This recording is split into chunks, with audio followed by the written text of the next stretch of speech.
Meus irmãos, esta noite nós vamos analisar, estudar, será exposto o texto de Isaías, capítulo 61. Eu pretendo fazer 3 sermões nesse texto. E o primeiro, nós vamos trabalhar os 3 primeiros versos.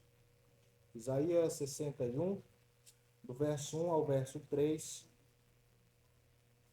será o nosso texto base de hoje.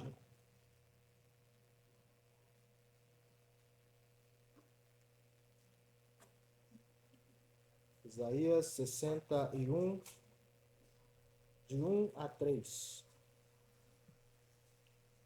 Diz assim a palavra do nosso Deus: O Espírito do Senhor Deus está sobre mim, porque o Senhor me ungiu para pregar boas novas aos quebrantados. Enviou-me a curar os quebrantados de coração, a proclamar libertação aos cativos e a pôr em liberdade os algemados, a apregoar o ano aceitável do Senhor e o dia da vingança do nosso Deus, a consolar todos os que choram e a pôr sobre os que em Sião estão de luto uma coroa em vez de cinzas, óleo de alegria em vez de pranto, veste de louvor em vez de espírito angustiado, a fim de que se chamem carvalhos de justiça, plantados pelo Senhor para a sua glória. Pai Santo, nós lemos a tua palavra, Senhor, e buscamos nela orientação para o nosso dia a dia. Fale conosco, Senhor. Fale conosco, nos exortando, nos ensinando, nos consolando. Faça aquilo, ó Deus, que for segundo a tua vontade para a glória do santo nome do Senhor. Usa o teu servo, ó Deus, para que ele fale a tua palavra com fidelidade e que esta palavra, ó Deus, traga edificação para o teu povo. Nós te pedimos isso, Senhor, gratos, através de Cristo, o nosso Redentor. Amém. Queridos irmãos, nós vivemos em um mundo cruel. Vivemos em um mundo ruim. Vivemos em um mundo manchado pelo pecado. E todos nós enfrentamos algumas destas realidades. Corações feridos. Corações rasgados por alguma dor, por algum sofrimento. Por vezes nos sentimos aprisionados e cativos, em alguns casos pelo nosso próprio pecado. Tristeza, luto, desesperança, lamentos sem respostas, desânimo. Tudo isso é doloroso, extremamente doloroso na vida de qualquer pessoa. Esta é uma realidade desagradável, tudo isso que foi citado. E muitos enfrentam estes problemas ou outros problemas similares. E muitas das vezes em que passamos por estas situações, as nossas perguntas ou os nossos questionamentos é o seguinte: onde eu posso encontrar alívio para a minha dor? Onde eu posso encontrar solução para os meus problemas? Quem pode curar o meu coração partido? Quem pode trazer esperança em um mundo de desesperança? Quem pode nos salvar? Quem pode nos ajudar?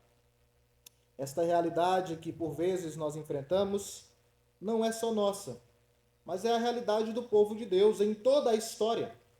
A história do povo de Deus é marcada por momentos de grande sofrimento, de grande dor, de grande luta. E quando nós olhamos para tudo que o povo de Deus no Antigo Testamento passou, nós podemos destacar um dos eventos que gerou problemas e dores para o povo de Deus e que tem muito a ver com o contexto de Isaías, que foi o cativeiro babilônico. Quando o povo foi aprisionado, levado para um outro lugar, muitos morreram, muitos ficaram em situações de miséria. E tudo isso, meus irmãos, por causa da consequência dos pecados de alguns. O cativeiro babilônico foi resultado da corrupção do povo, da rebelião que o povo levantou contra a lei do Senhor, contra a sua aliança. idolatria, desobediência, impureza, injustiça social. Em geral, o povo pecou contra o Senhor e o Senhor havia dito que ele iria punir este povo. Ele iria trazer juízo contra o povo dele mesmo por causa dos seus pecados. E a consequência do juízo de Deus ou da disciplina do Senhor foi que muitos ficaram perdidos, com o coração extremamente doloroso. E neste contexto de pecado, neste contexto de idolatria que levou ao cativeiro babilônico, surge Isaías. E aqui existe algo interessante, porque Isaías ele vai falar para aquele povo que iria para o cativeiro e retornaria do cativeiro 150 anos antes. Isaías não é do período do cativeiro babilônico. Ele está 150 anos antes deste cativeiro. Só que pela palavra do Senhor, sendo usado por Deus e pelo Espírito Santo, ele profetizou que aquele povo iria ser levado para o cativeiro. Eles receberiam a disciplina de Deus. No entanto, há também uma demonstração de esperança por parte de Isaías. E ele fala que quem foi, iria voltar e desfrutar de um certo modo da graça do Senhor e da sua restauração. Então, 150 anos antes do cativeiro, na segunda metade do período dos reis, Isaías fala à liderança de Judá e Jerusalém. E ele profetiza contra o pecado do povo. E ele profetiza o juízo que sobreviria em momento oportuno. Anos depois desta profecia, os judeus foram atacados pelos babilônios e tiveram suas casas, a sua cidade, o templo destruídos. Os seus bens foram saqueados e a sua liberdade fora perdida. Isso feriu profundamente o coração de muitos. Muitos eram responsáveis diretos por esta demonstração da disciplina do Senhor. Outros, por estarem envolvidos ou viverem junto como judeus, também sofreram muitas destas consequências. E corações feridos, a prisão, cativeiro precisava de solução. Mas onde encontrar a solução? Onde eles poderiam buscar ajuda? Eles, em momentos de risco, os judeus, eles buscaram ajuda entre outros povos. Isso foi terrível, porque eles confiaram nos povos, mas não confiaram no Senhor. Mas onde nós devemos buscar ajuda? A quem recorrer? Em quem buscar solução para o coração partido?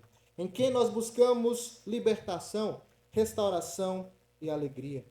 Onde podemos encontrar estas coisas? E em quem? Talvez você não esteja passando por um cativeiro babilônico. Mas talvez o seu coração esteja sofrendo, o seu coração esteja partido. Talvez você esteja enfrentando a tristeza. E precisa também encontrar solução para este mesmo problema. Talvez você esteja precisando de mais alegria e não está encontrando alegria nas coisas nem nas pessoas. Mas há solução, há esperança. E tudo isso nós podemos encontrar em Deus. Deus é a resposta para todos os nossos problemas. Deus é o grande restaurador de tudo o que está destruído. O texto de Isaías vai nos mostrar isso, que nós podemos encontrar esta restauração, podemos encontrar esperança, alegria verdadeira, podemos encontrar liberdade, podemos encontrar cura para a nossa alma no Deus, o nosso Senhor, aquele que pela sua graça e pelo seu favor resolveu se relacionar conosco. Porque nós sabemos que Deus não tinha a menor necessidade de se relacionar conosco. Lembre-se, Deus não precisa de nada, nem de ninguém. Guarde isso claro na sua mente. Deus não precisa de nada, nem de ninguém. Deus é suficiente em si. Mas por que Ele resolveu nos salvar, nos libertar e nos curar? Porque Ele quis, pelo seu amor, pela sua graça. ele livremente escolheu entrar em uma relação conosco e nos trazer solução para os nossos problemas mais profundos, o problema mais profundo da nossa alma. Por esta razão, nós precisamos responder a este Deus que nos cura, a este Deus que nos sara com confiança. Volte-se com confiança para o Senhor, porque Ele traz libertação verdadeira e genuína para nós. Busque em Deus a solução para os seus problemas, porque Deus, através do seu servo, Ele traz libertação para o seu povo. E nós vamos ver isso, entendendo que o Senhor, mediante o servo ungido, liberta o seu povo.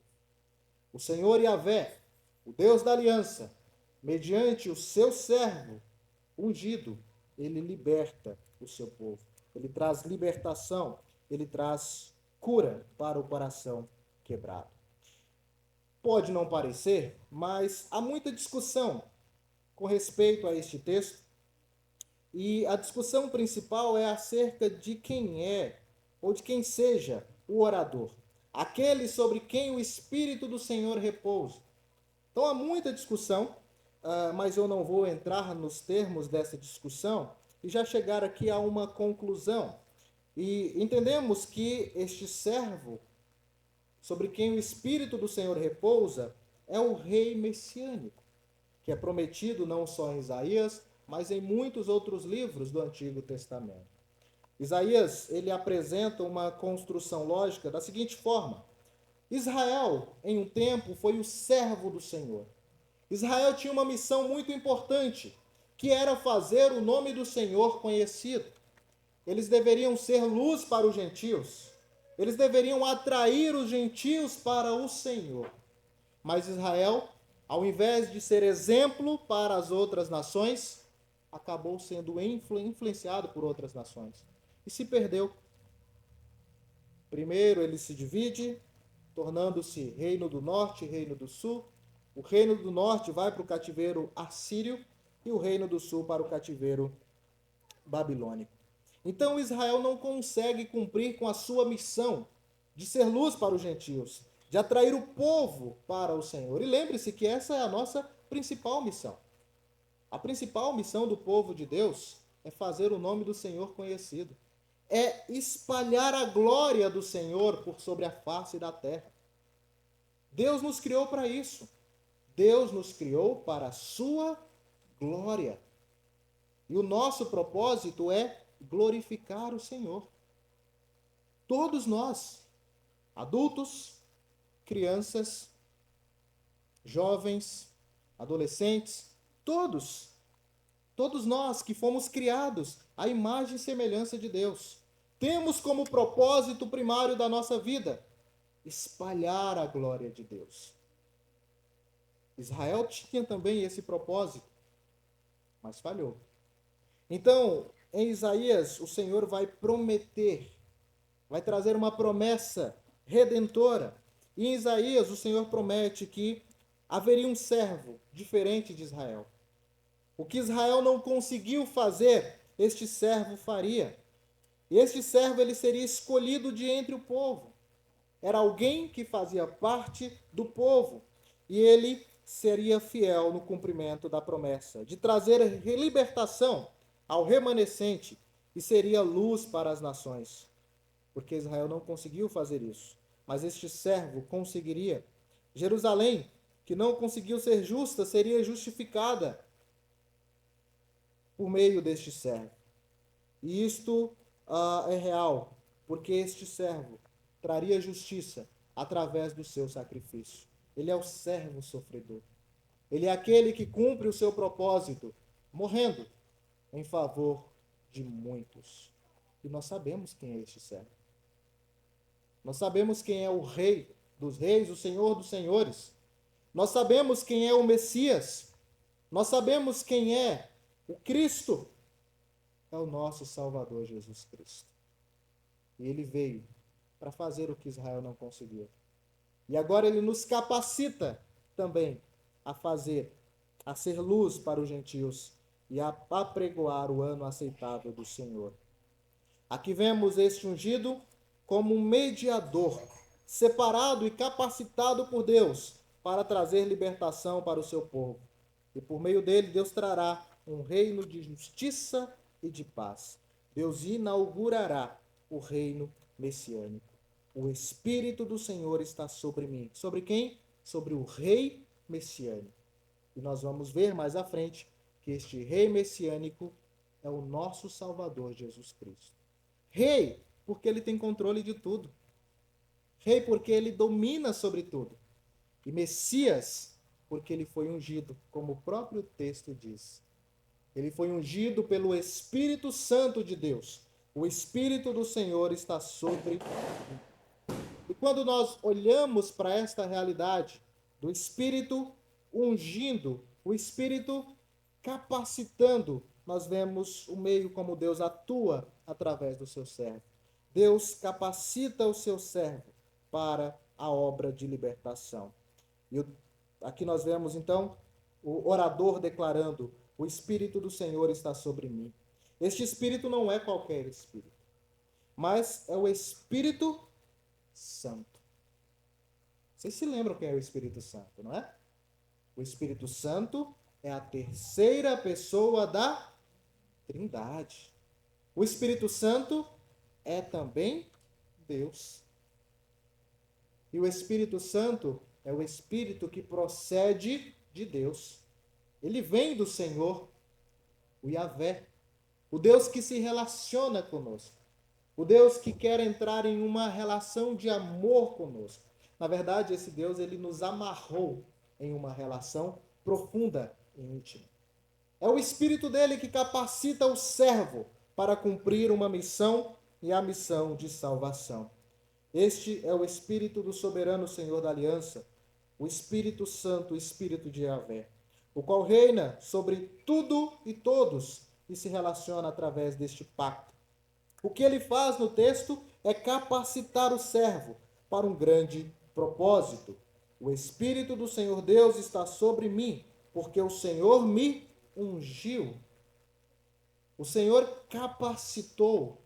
O Espírito Santo deu a capacidade necessária para este Messias de cumprir com a sua missão. Ou ele o capacita para um propósito maravilhoso. E qual é este propósito? Pregar boas novas aos quebrantados. Pregar boas novas aos quebrantados. Esta é a grande missão do servo. E lembre-se que a boa nova é o que cura o nosso coração.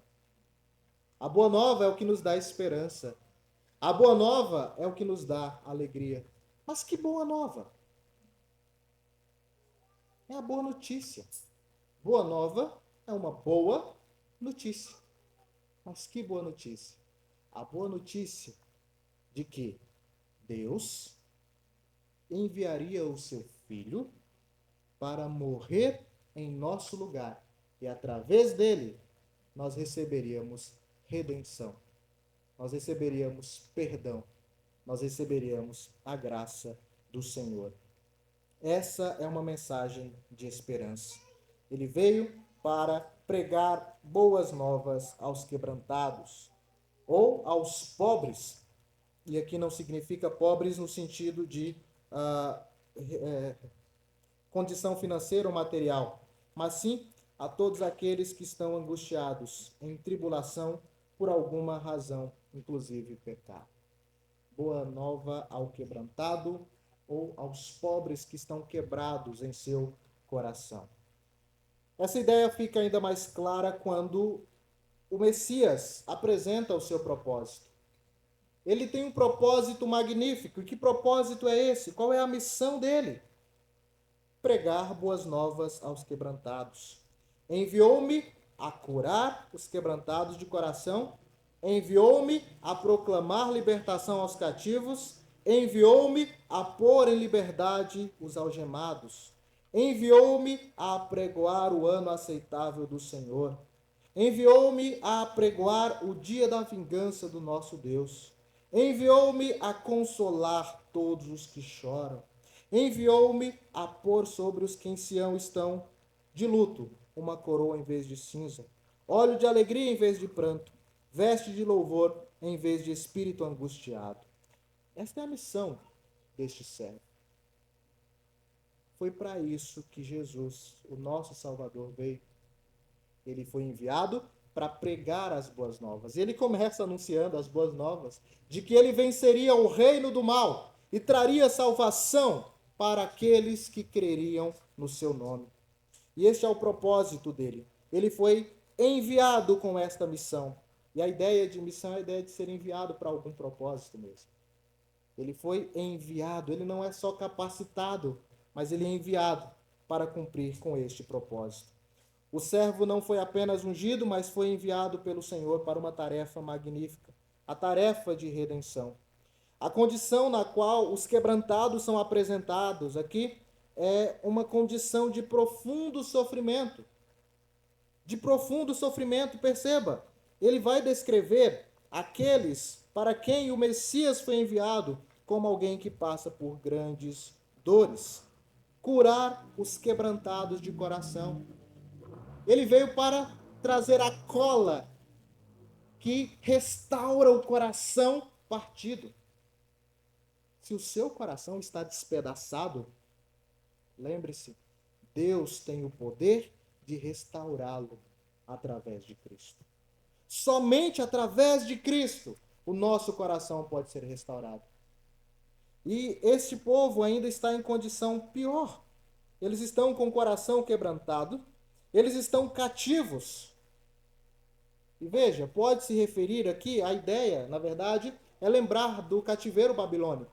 Mas isso aponta também para a realidade espiritual, para aqueles que estão cativos do pecado.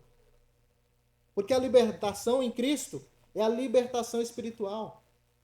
Através de Cristo nós fomos conduzidos, libertos do reino ou do império das trevas para o reino da luz. Cristo é aquele que nos liberta, é aquele que nos tira da escravidão do pecado e nos conduz para a liberdade em Deus, nos conduz para o reino que pertence a Ele mesmo. Então, aqueles que precisam de libertação precisam do Redentor, precisam do Messias. Aqueles que estão cativos carecem da graça de Deus. Além disso, ele veio pôr em liberdade os algemados, aqueles que foram carregados e são conduzidos pelo pecado. É interessante quando Paulo, lá em Efésios, ele fala que nós andávamos, nós estávamos mortos em nossos delitos e pecados e andávamos segundo o curso deste mundo, segundo o principado da potestade do ar.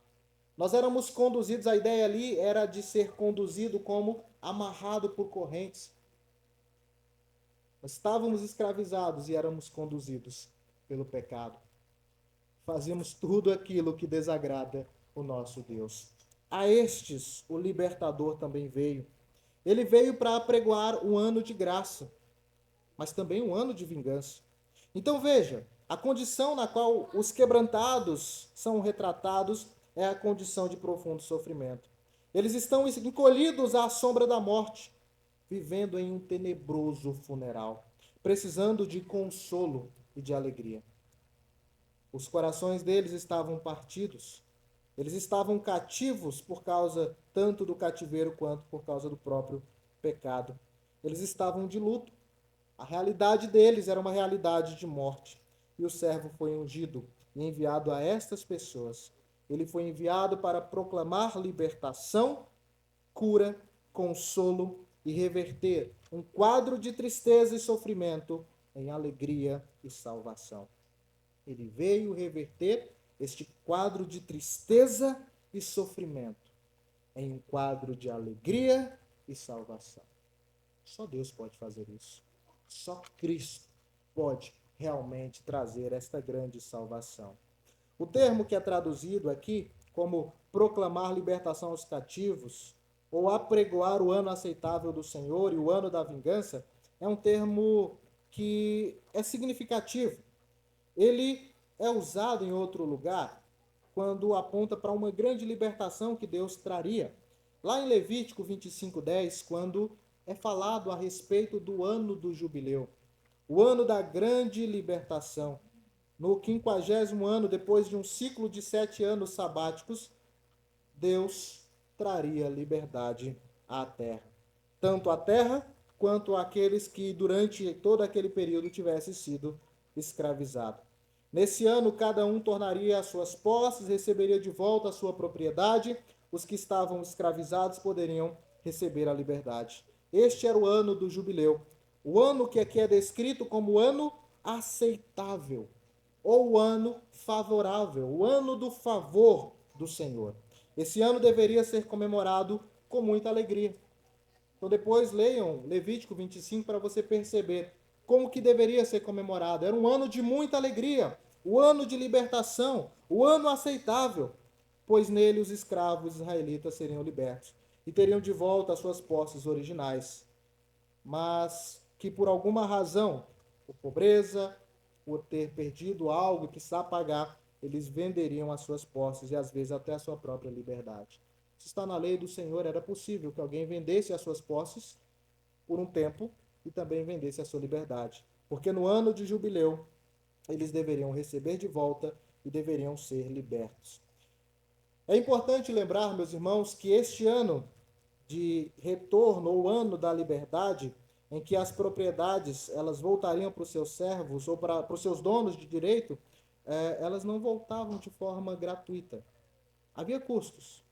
Embora eles tinham o direito de receber de volta a posse ou a própria liberdade, tinha que ter custos. Alguém precisava pagar. Por isso que surge a figura do resgatador. Alguém que estivesse condições financeiras e interesse para pagar aquelas posses. E era de suma importância essa figura, o resgatador. Então, o ano aceitável não teria muito significado se não tivesse o resgatador. Normalmente, os escravos não tinham condições de juntar dinheiro suficiente para receber de volta suas posses ou receber as suas casas. Então, surgia a figura de um resgatador que comprava de volta essas coisas em nome daquele que estava escravizado. Um fato curioso, e os estudiosos têm trabalhado muito esse conceito, é que provavelmente esse ano do jubileu nunca fora cumprido em Israel. Eles nunca cumpriram. Eles nunca trouxeram ou fizeram aquilo que Deus havia estabelecido. Isso acaba tornando essa proclamação aqui descrita como algo mais significativo, porque Isaías está mostrando que o ungido é aquele que tem a capacidade de vir, trazer a liberdade, apregoar o ano da liberdade, mas também ele tinha o recurso necessário para ser o grande resgatador. Ele poderia libertar os cativos, ele poderia proclamar o ano da graça, do favor do nosso Deus, e juntamente proclamar o juízo de Deus contra aqueles que se mantivessem rebeldes à aliança do nosso Deus. Proclamar libertação aos cativos, pôr em liberdade os algemados, apregoar o ano aceitável do Senhor e o dia da vingança do nosso Deus. Com isso, aqueles que estavam em pranto receberiam por meio desta proclamação o favor do Senhor. Eles receberiam a graça do nosso Deus. Eles receberiam o consolo, a cura, a libertação. Essa é uma realidade muito importante. Os desanimados seriam animados. Olha como o texto descreve. Ele veio para consolar os que choram. Pôr em Sião, ao invés de luto, uma coroa. Ao invés de cinza, óleo de alegria. Em vez de pranto, veste de louvor. Em vez de espírito angustiado. Então, ele veio reverter uma situação de tristeza em alegria. Uma situação de profundo sofrimento em grande esperança e bonança. E o resultado de tudo isso é que aqueles que receberam a libertação do Senhor, eles passaram a ser chamados carvalho de justiça. O resultado desta obra de libertação do Messias é que esse povo agora é chamado carvalho de justiça, plantados pelo Senhor para a sua própria glória. Eles teriam o seu nome mudado, a sua realidade mudada, e tudo isso para cumprir com o propósito maior da nossa existência, a glória do nosso Senhor, a glória do nosso Deus. Em Isaías, a figura de carvalhos aparece em alguns lugares. Lá no capítulo 1, verso 29, no capítulo 57, verso 5, E todas as vezes que a figura do carvalho é apresentado anteriormente a esse texto, é apresentada em um contexto de pecado. O carvalho representava o povo, um povo que estava manchado pela idolatria, manchado pela falsa religião, manchado pela injustiça. Era um povo que fazia o que era incorreto perante o Senhor. Mas depois que o ungido vem, este povo é transformado. E ele é feito carvalho de justiça. E não por causa da sua própria justiça, mas por causa da justiça de Deus. Porque foi o Senhor quem plantou. Isso vem do nosso Deus. Isso faz parte da graça do nosso Senhor. E aqueles que foram alcançados pelo Senhor e receberam todo esse conforto e consolo, agora podem viver em justiça. Pode exibir uma vida correta, uma vida coerente, pela graça de Deus, seguindo os padrões do Senhor, através de Cristo Jesus. Esse texto ele aponta para esta grande realidade da libertação. O Messias que veio para trazer salvação para o seu povo. Alguns séculos depois dos eventos aqui registrados, surge um homem em Nazaré. E em um dia de sábado, aquele homem entra na sinagoga, levanta-se como um mestre da lei, recebe uma porção do texto das Sagradas Escrituras. E por incrível que pareça, a porção que ele recebe é Isaías capítulo 61, do verso 1 ao verso 3. Este homem, então, abre aquele texto, lê, devolve o texto para os assistentes e se assenta para então expor a palavra de Deus.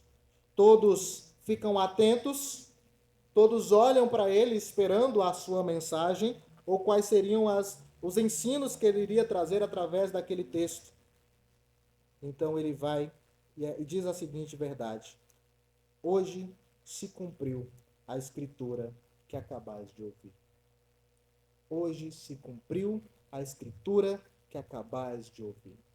Aquele homem declarou ser o Messias, ungido, aquele que traria toda essa realidade de libertação. O Messias, Jesus Cristo, o homem. Jesus Cristo que também é Deus. Jesus Cristo que veio para este mundo com o propósito de pregar as boas novas. Jesus Cristo que, além de trazer a missão de pregar as boas novas, era o próprio conteúdo das boas novas. O Evangelho é o Evangelho de Cristo. As boas novas, as boas notícias são a respeito de Cristo Jesus. E ele veio para proclamar o ano aceitável do Senhor. Mas não simplesmente declarar, mas trazer, porque ele tinha esse poder. E ele trouxe o ano da libertação. Porque lembre-se, para que houvesse a libertação verdadeira, era necessário a figura do resgatador. Alguém que pagasse o preço para trazer liberdade para os escravizados. E nós sabemos pela Escritura Sagrada que Cristo fez isso. E ele não pagou o preço em ouro ou prata, mas com o seu próprio sangue, o sangue de um cordeiro. Ele se entregou voluntariamente para ser o nosso resgatador. Jesus inicia o seu ministério entendendo quem ele era de fato, o Messias, ungido pelo Senhor, capacitado por Deus e com a grande missão da redenção. Ele era aquele que iria mediar a nossa relação com Deus. Em Cristo Jesus, esta profecia se cumpre perfeitamente. Ele é aquele em que nós devemos buscar salvação. É por meio de Cristo que nosso coração pode ser curado. É por meio de Cristo que aqueles que estão cativos do pecado podem ser libertos para uma vida de alegria diante do Senhor. Foi por esta razão que todo escrito de dívida que era contra nós foi cravado no madeiro. E não foi cravado sozinho, foi cravado através das mãos do nosso Redentor, o nosso Salvador Jesus Cristo. Cristo nos tira do luto e nos coloca em condição de alegria, porque Cristo nos traz a verdadeira salvação. É por meio de Jesus que nós somos justificados. É por meio de Cristo que agora nós podemos viver de forma justa. Você quer receber essas bênçãos? Você quer receber as bênçãos do mediador, as bênçãos que a obra dele proporciona? Precisa crer em Jesus. Aquele que crê na boa nova que foi apregoada, este desfruta de todos estes benefícios. Mas parece que a minha vida é só de dor, é só de coração quebrado. Busque mais e mais o Senhor. Ele traz cura, cura real. Ele vai trazer a cura para toda a eternidade. A nossa esperança não é de uma restauração de um reino aqui que ainda será manchado pelo pecado e um reino de paz e justiça nesse mundo de pecado. Não. Nós aguardamos o reino eterno de Cristo, que será de fato um reino de paz, um reino de justiça. Se você passa por algumas dessas situações, se o seu coração está triste, se você não desfruta de verdadeira alegria, busque o Senhor. Procure o Senhor Jesus Cristo. Peça misericórdia para Ele, porque Ele traz libertação, Ele traz cura, Ele traz alegria, Ele traz justiça. Esse é o Senhor em quem nós cremos. É o Senhor em quem nós devemos depositar toda a nossa esperança. É aquele a quem nós confessamos. O Senhor traz salvação através de Cristo. Confie nele. Confie nele, pois ele é o nosso grande restaurador, o nosso grande redentor.